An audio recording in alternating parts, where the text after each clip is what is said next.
2012, August 5th, 2:32 a.m. Got hit by a truck driver. I thought my life was over. I remember the sting of impact, you know, when my face hit the steering wheel. I had a broken back, punctured spine, my head was wide open, my hips still dislocated, both arms were broken, my elbow was broken. Flipped my truck over 7 times, ejected me from the truck, and he ran, he left me for dead.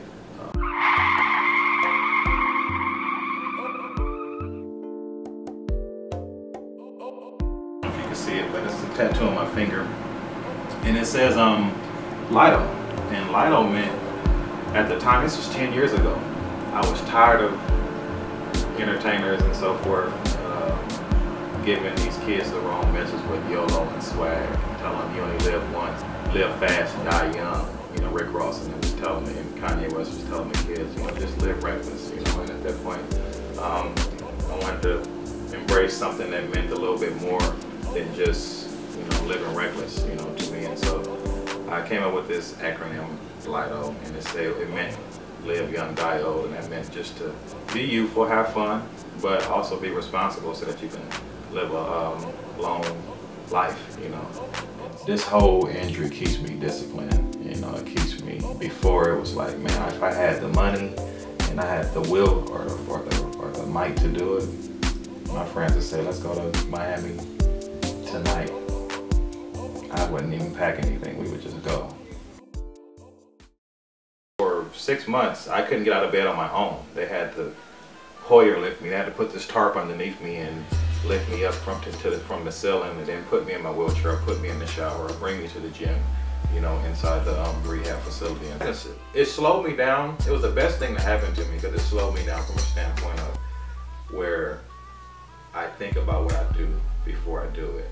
I used to have a movement called Vallejo USA. They said Vallejo, they said USA underneath. Vallejo USA, I started to hold kickball events for kickball barbecues and 3-on-3 basketball tournaments, slam dunk tournaments. I used to be really out the trunk self, you know what I mean? Like I would be at the Little League baseball games, you name it, I was there. Yeah. So maybe somewhere around 1,500 to 2,000 units. CC would let me use his field for a kickball game, and you know, E40, he would wear my apparel in his videos, and so bow and bladder is the biggest thing. I know how to get dressed, and how to get up, and how to drive, and how to wash and clean myself or whatever.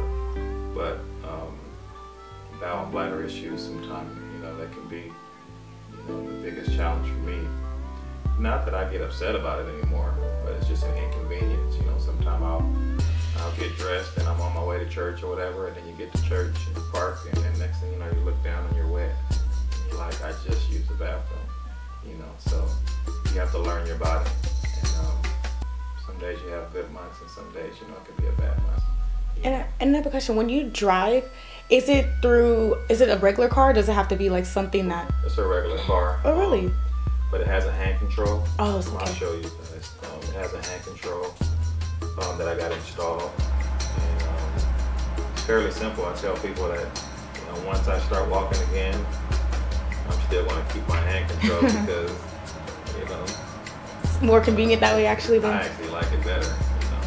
So, yeah. Were you kind of scared or intimidated to get back into a car after your car? You weren't at all. Wow. And as soon as I found out that I could drive, I got that piece of paperwork, I went and got the hand control. But actually I had my friend David. You know, that's why it's important when you come out of the hospital, you get around somebody who's been through this. And so I got around David. He's been in the chair for 25 years. He started out driving, before they had hand controls, he used to drive with a stick. Oh, wow. Yeah, so that's dangerous, but he used to do it. And so, no, they brought me my car.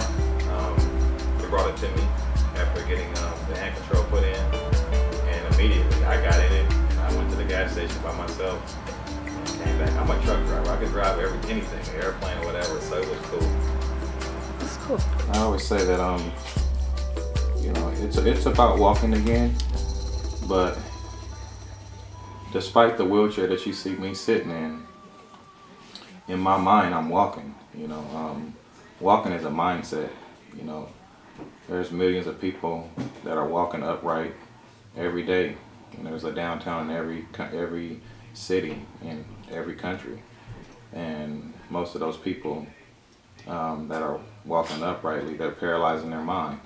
You know, something is holding them captive. And, you know, for the first time in my life, I'm free. You know, I've hit rock bottom in my life, and I've picked myself up, and I have a vision of where I'm going. You know, before I couldn't say that. And so my disability has allowed me to see my ability. That's what keeps me going.